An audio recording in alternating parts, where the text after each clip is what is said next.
Bonjour à tous, c'est Ambre et bienvenue dans ce nouvel épisode de Myself First, le podcast 100% bienveillance, amour de soi et développement personnel.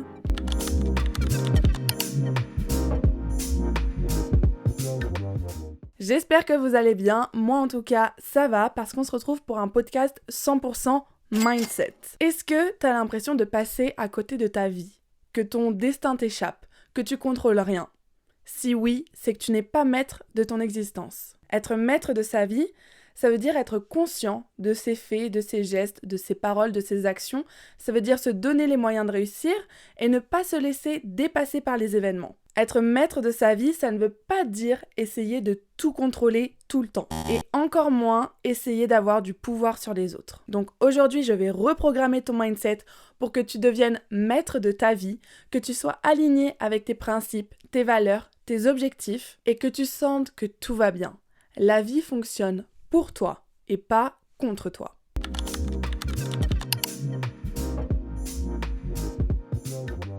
Le premier conseil pour être maître de sa vie, c'est de choisir sa difficulté. Bah ouais, la vie c'est pas tout noir ou tout blanc et c'est pas facile des fois. Donc c'est ton rôle de choisir la difficulté qui va t'élever. Travailler c'est dur, être pauvre c'est dur, choisis ta difficulté. Être en obésité c'est dur, faire du sport c'est dur, choisis ta difficulté. Être seul c'est dur, être mal accompagné c'est dur, choisis ta difficulté. Bref, si t'abandonnes au moindre obstacle, tu vas pas aller très loin. Donc donne-toi les moyens de vivre sans regret et sans frustration parce que chaque effort que tu fournis aura une conséquence positive à moyen ou long terme. Donc même si ton cerveau est programmé pour choisir un enfer familier plutôt qu'un paradis inconnu, fais des choix qui te sortent de ta zone de confort parce que c'est comme ça que ta vie changera et que tu reprendras le contrôle. En parlant de contrôle, c'est très important de le différencier du pouvoir. Le pouvoir, c'est l'ego. Dit autrement, ceux qui cherchent à tout prix à exercer du pouvoir sur les autres,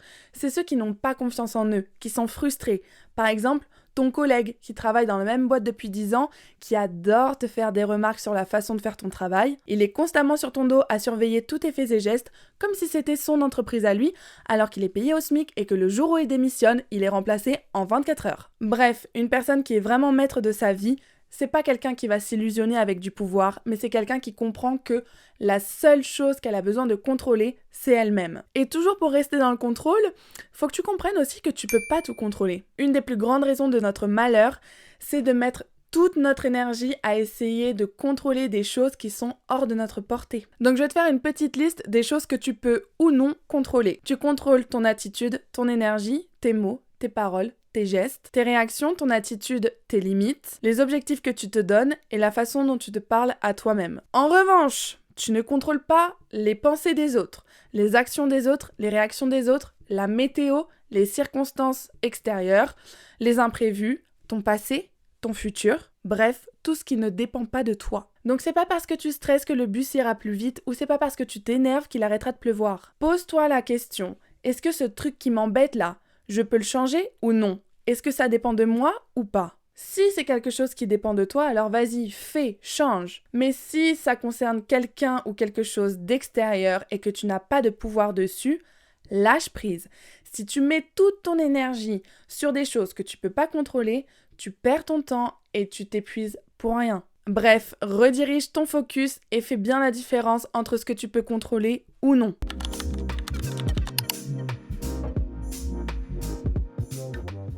Le troisième conseil, ce serait de renouer une nouvelle relation avec toi-même. Bah ouais, la relation qu'on a avec nous-mêmes, c'est la plus compliquée parce qu'on peut pas partir. Ça veut dire que dès que tu te déçois, dès que tu fais une erreur, t'es obligé de te pardonner. Tu dois accepter tous tes défauts, toutes tes faiblesses, et ça jusqu'à la fin de ta vie. Donc pour être maître de son existence, autant avoir une bonne relation avec soi-même. Ça va pour combien de temps encore? Je sais pas, 20, 30 30 minutes? Oui. Alors c'était bien? Ouais. Est-ce que tu as un conseil pour être maître de sa vie? Bah, faut s'écouter. Faut s'écouter. Et Vous voulez dire quelque chose en slip sur ma chaîne? bah, faut savoir s'écouter, faut savoir prendre de mauvaises décisions, prendre les bonnes et apprendre de ses erreurs. C'est vraiment le plus important. Apprendre de ses erreurs. Merci Gabriel. Donc je vais te donner quelques petites astuces pour changer ton mindset. Premièrement, rappelle-toi que tes pensées créent ta réalité.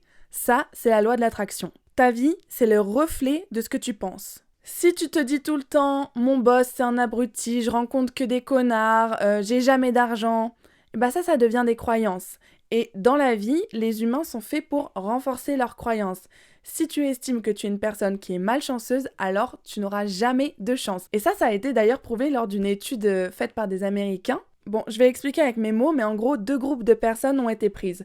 Des personnes qui se considéraient comme chanceuses dans la vie et des personnes qui se considéraient elles-mêmes malchanceuses dans la vie. Aux 2 groupes, on a donné un carnet et on leur a demandé de compter le nombre de pages. Le truc, c'est que dans tous les carnets, il y avait une page sur laquelle c'était écrit « Ce livre contient 42 pages », on va dire. Et la plupart des gens du groupe chanceux sont tombés sur la page de la réponse, tandis que la majorité des gens du groupe malchanceux sont passés à côté de la réponse. Bref, tout est une question de perspective. Henry Ford disait que vous pensiez pouvoir réussir ou non, dans tous les cas, vous avez raison. Si tu penses que tu peux réussir, tu réussiras. Si tu penses que tu vas échouer, tu échoueras. Tu as le pouvoir de créer la vie que tu veux. Pour ça, il faut cultiver des pensées positives. Donc utilise la loi de l'attraction pour atteindre tes objectifs et reprendre un peu le contrôle sur ce que tu ressens. Une deuxième loi que j'adore, c'est la loi de la correspondance. Et elle stipule que le monde extérieur est le reflet de ton monde intérieur. En fait, le monde, c'est le reflet de ton âme. Donc si t'es quelqu'un de négatif, tu vas te concentrer uniquement sur tous les malheurs qui t'arrivent. En revanche, si tu décides de devenir quelqu'un de positif, d'apaisé et qui a confiance en lui, alors tu verras que tout va changer. Prends le temps de soigner ce qui se passe dans ton corps, dans ta tête, guérir tes traumas, régler ce que t'as à régler. Donc le focus vient de toi en premier et ensuite naturellement ça va se refléter sur l'extérieur. Et à partir du moment où ton monde intérieur devient plus serein, apaisé, calme, positif, tu verras que ton monde extérieur il changera en conséquence. Toujours pour avoir une meilleure relation avec toi-même, il faut que tu deviennes authentique. Pour appuyer ce propos, je vais te parler d'une interview de Laurent Gounel, qui est un auteur de développement personnel que j'adore, et d'ailleurs je vous recommande ses livres. Et il expliquait que les humains ont tendance à se définir à travers des identités qui sont superficielles. On se définit à travers notre travail, notre salaire, alors qu'en vrai, tu te définis ni par ton travail, ni par ton statut social, ni par ta beauté, ni par ton compte bancaire. Ta valeur ne dépend que de ce que tu es au fond de toi, de ton toi authentique. Et dans tous les cas, si tu n'es pas toi-même, si tu joues un rôle, tu continueras à attirer les mauvaises personnes et les mauvaises situations. J'adore la phrase « on n'attire pas ce qu'on veut, on attire ce qu'on est ». Alors pose-toi la question. Qui tu es vraiment au fond de toi quand tu enlèves toute la pression sociale et toutes les attentes de tes proches, par exemple. Si tu gagnes 100 000 € par mois et que demain tu perds ton job, est-ce que tu perds de la valeur pour autant ? Si oui, ça veut dire que ta valeur ne dépendait pas de toi, mais bien de ton travail. Et si aujourd'hui ton mec ou ta meuf te quitte, ça veut dire que tu as moins de valeur qu'hier ? Non. Il peut t'arriver tout et n'importe quoi dans la vie, les pires trucs, les pires crasses. S'il y a bien une chose qui doit rester constante, c'est l'estime que tu as de toi-même. Et même si la société te pousse à performer toujours plus, à être toujours plus exigeant envers toi-même, il faut que tu te reconnectes à tes propres désirs. J'ai l'impression qu'aujourd'hui, si t'es pas milliardaire à 20 ans, t'as raté ta vie. Si t'as pas ouvert ta boîte à 18 ans, t'es vraiment un raté. Alors que non. En ce qui me concerne, je suis vraiment dans cette dualité entre un côté la Ambre qui a envie d'être une businesswoman accomplie, gros salaire, grosse merco, gros job, grosse responsabilité, gros statut social. Ça, c'est la Ambre qui veut se conformer aux attentes du capitalisme, tandis que de l'autre côté, il y a la Ambre qui a juste besoin de vacances au soleil, d'un petit job en tant que serveuse à Punta Cana. Je me fais 1 000 $ par mois, mais je suis quand même épanouie parce qu'en vérité, j'ai pas besoin d'argent ou de reconnaissance pour être heureuse. Bref, trouve ton essence, ce qui te fait vibrer. Reconnecte-toi à ce que tu veux réellement sans te soucier du regard des autres. Et c'est très compliqué à faire, mais pourtant c'est essentiel pour être maître de sa vie. Sinon, ça veut dire que tu vis pour les autres et que tu passes à côté de ton réel bonheur. Et je pense que le dernier conseil pour avoir une bonne relation avec soi-même, c'est d'être le main character de sa life. Adopte le syndrome du personnage principal.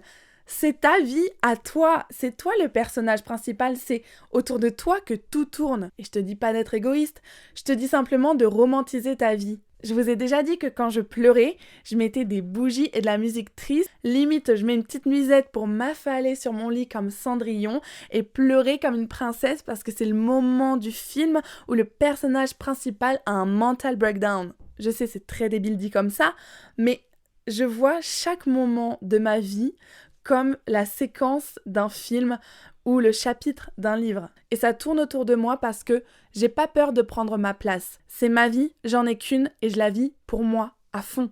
Alors arrête de t'empêcher de faire toutes les petites choses qui te rendent heureux, que ce soit se balader tout nu dans son appartement, écouter du jazz, s'acheter des fleurs, boire son café en terrasse, acheter de la lessive qui sent bon, se commander à manger en plein milieu de la semaine. Bref, toutes les petites choses qui te font vibrer, bah fais-le, parce que c'est pas à 70 ans quand tu seras en maison de retraite que tu vas te permettre de vivre ta vie à fond. Main Character Energy.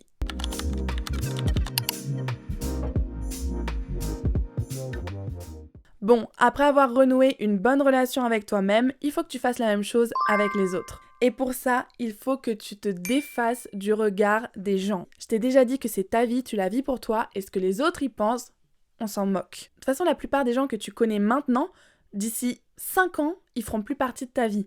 Sauf si ça devient des amis. Et tes amis, ils vont jamais te juger. Donc t'as rien à craindre. Et même s'il y a des gens qui te critiquent, sache que tu pourras jamais les empêcher de dire du mal de toi. Ça fait partie des choses qu'on ne contrôle pas. Donc tu n'as pas de pouvoir sur ce que les gens disent ou pensent de toi. En revanche, tu as du pouvoir sur l'impact que ça a sur toi. Quand on te fait une critique, t'as le choix entre la prendre pour toi, pleine face. Ou alors tu peux te dire, cette critique n'est pas une vérité, c'est une perspective, c'est une opinion. Parce que les gens transfèrent toutes leurs croyances, leurs peurs, leur passé sur nous. Et on fait la même chose avec eux. Par exemple, une femme qui est très séductrice va être perçue comme vulgaire, comme une tana, par un homme qui n'a pas confiance en lui, mais elle va être perçue comme une fille très féminine, très élégante, très joueuse, par un homme qui a confiance en lui. Donc au bout du compte, la seule vérité qui importe, c'est la tienne, parce que tu peux croiser 2 personnes au même moment, même contexte, même heure. Il y en a une qui va t'adorer, l'autre elle va te détester. Une va te trouver magnifique, l'autre très moche. Mais alors, toi t'es qui? T'es beau? T'es laid? On sait pas. Et bah ça dépend de comment toi tu te perçois. Les autres, ils vont penser plein de trucs de toi, ok? Peu importe. À la fin de la journée, la seule chose qui importe, c'est comment toi tu te perçois. Comme une bonne personne ou pas? Établis tes propres critères de bonheur, de respect, d'ambition. Et je vous jure que ça, c'est hyper important. La définition du succès est propre à chacun. Quand je cherchais un appartement sur Paris, le mec à qui je parlais m'a dit « Mais attends, tu vas vraiment vivre dans un 15 mètres carrés ? Mais tu sais qu'à ton âge, moi, j'ai acheté déjà mon premier appartement. Bah ok, cool pour toi. Mais c'est pas parce que toi, t'as réussi à avoir assez d'argent pour t'offrir ton premier appartement à mon âge que moi j'en suis là dans mes projets. J'ai absolument pas envie d'être propriétaire tout de suite.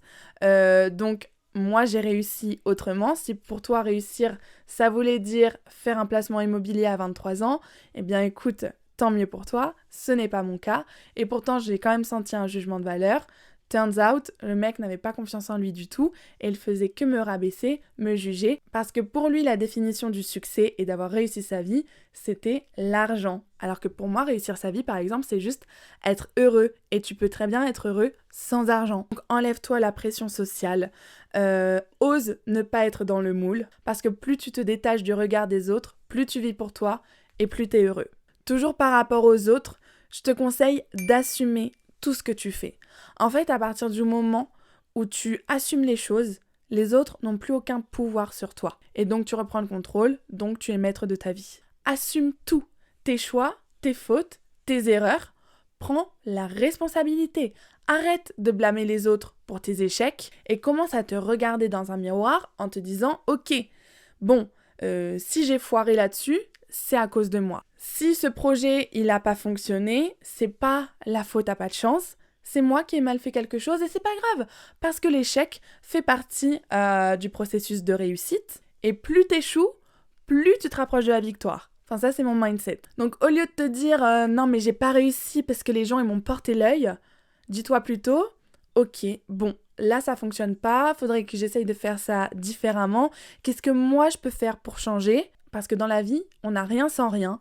Tout est une question de choix et de priorité. Si t'arrives pas à perdre du poids, c'est pas parce que tes amis te proposent tous les jours d'aller au McDo. C'est parce que toi, tu acceptes d'y aller. Si t'as un objectif en tête, tu prends un papier. Tu écris clairement ce que tu veux réaliser et tu te mets en place un plan d'action auquel tu ne déroges pas. Même si des fois, c'est dur. Encore une fois, le cerveau, il va avoir tendance à résister au changement et à saboter toutes tes nouvelles prises de décision parce qu'il faut environ 3 semaines pour qu'une nouvelle habitude devienne un réflexe. Là, moi, je suis en train de perdre du poids. C'est compliqué. Je mange moins, je fais beaucoup plus de sport. C'est pas facile tous les jours. Des fois, je m'endors, j'ai un petit creux, j'ai envie d'aller chercher un yaourt dans le frigo. Mais non, je sais où je veux aller. Je vois les résultats, ça me motive encore plus. Et voilà, pas d'excuses. Un moment, choisis ta difficulté, encore une fois. Quelque chose de très important pour être maître de sa vie, c'est de fixer ses limites et d'apprendre à dire non. Écoute ta tête, ton corps, ton intuition. Si t'as pas envie de faire quelque chose, tu ne le fais pas. Tu n'as pas besoin de te justifier. Après, une petite technique, quand tu veux dire non, c'est d'utiliser la méthode du sandwich. Ça veut dire positif, négatif, positif. Imagine t'as des potes qui te proposent de sortir, t'as pas envie.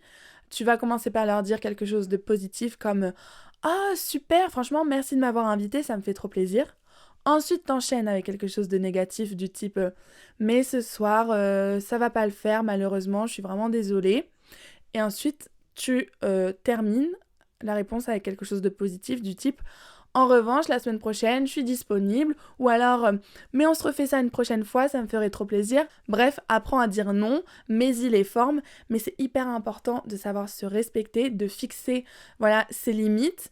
Et c'est pas parce que tu vas pas en soirée que les gens vont t'oublier. C'est pas parce que tu refuses d'aller faire du sport avec quelqu'un que la personne va te détester. Non. Au contraire, les gens vont encore plus te respecter du fait que tu ne dises pas oui à tout. Dans tous les cas, si tu dis oui alors que tu penses non, tu vas passer un mauvais moment, les gens vont le sentir, donc ça sert à rien. Garde ton énergie. Bref, apprends à dire non sans avoir peur, sans culpabiliser. Dire non, ça ne fait pas de toi une mauvaise personne, au contraire. Ça fait quelqu'un de toi, une personne intègre. Voilà. Des fois c'est oui, des fois c'est non. De toute façon, si on te pose une question, c'est que la réponse, ça peut être soit oui, soit non. Donc si la personne se vexe, si tu réponds négativement, pourquoi elle a posé la question alors ? À partir du moment où tu imposes tes limites, il n'y a que ceux qui avaient prévu de les dépasser qui vont être énervés. Donc entoure-toi de personnes qui acceptent que tu dises non. Et le dernier petit conseil pour renouer une bonne relation avec les autres, c'est de ne pas se comparer aux gens qui t'entourent, ou même aux inconnus des réseaux sociaux. J'ai déjà fait un podcast là-dessus, donc je vais vraiment pas m'étaler sur le sujet. Je te mets le lien en bio, va l'écouter, dis-moi ce que t'en penses. Mais voilà, c'était juste la petite parenthèse, le petit point que je voulais rajouter pour avoir vraiment une bonne relation avec les gens qui t'entourent.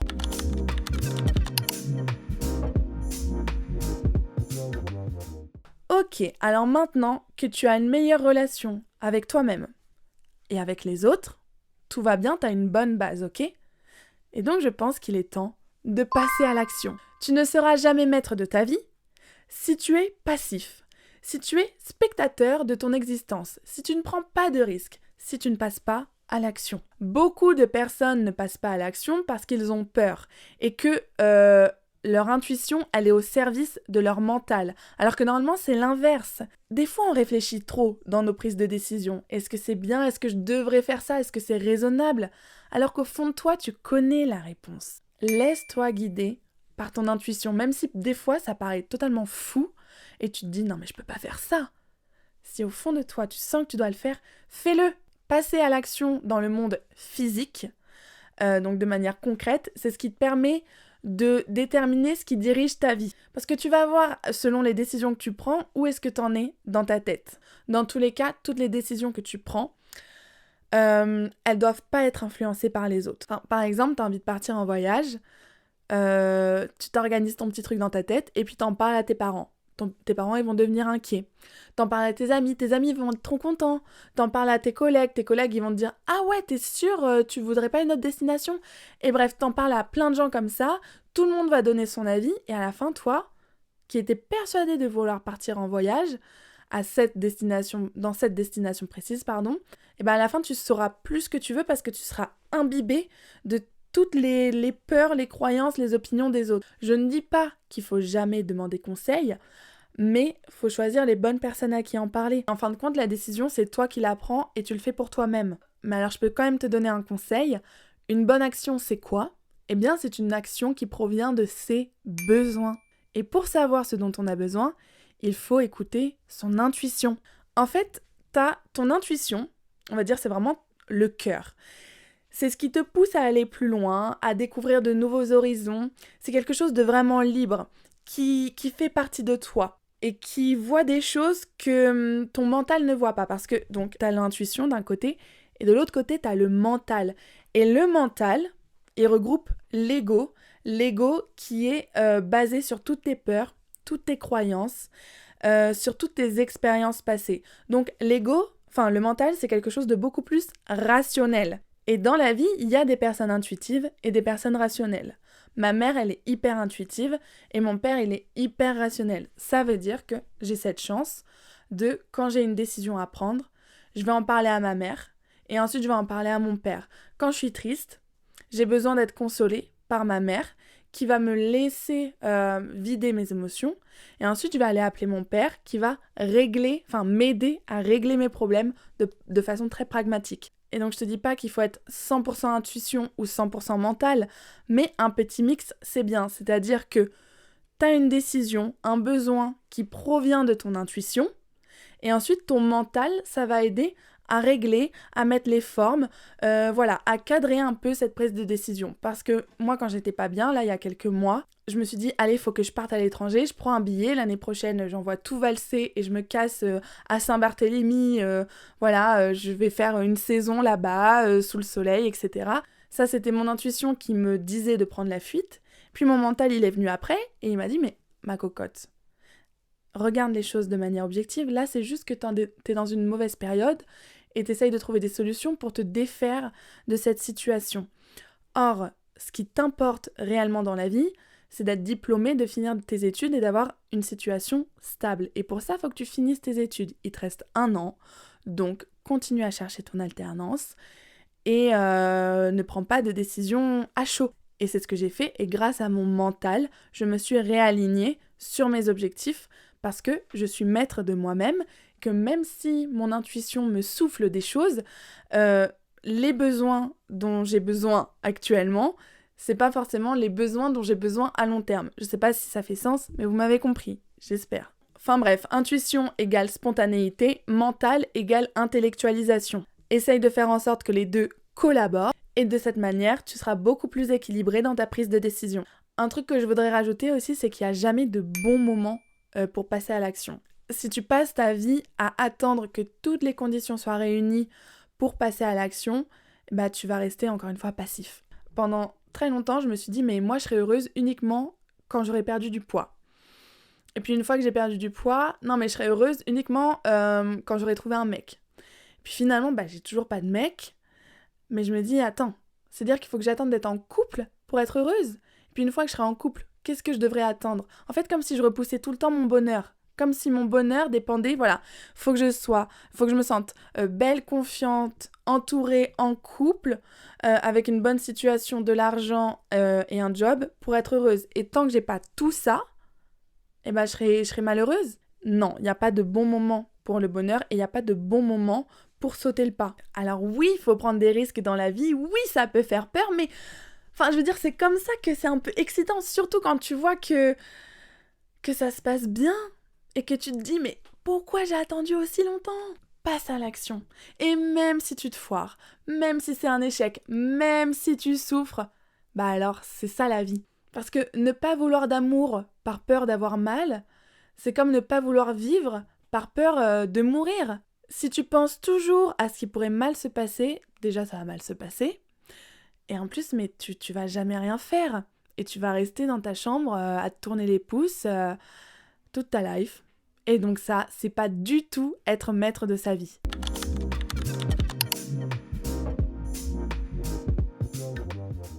Mon dernier point, justement par rapport à la vie, c'est de lui faire confiance. Fais confiance à la vie, fais confiance à l'univers. Et t'as pas confiance en toi ?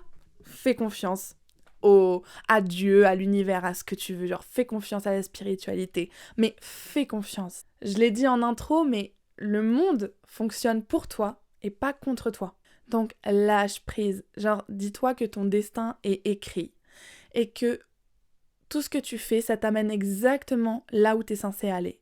Je vous dis ça avec du recul parce qu'il y a quelques semaines, quand je me suis fait virer de mon stage, je me suis quand même fait la réflexion, peut-être que ça faisait pas partie des plans. Et pourtant, si.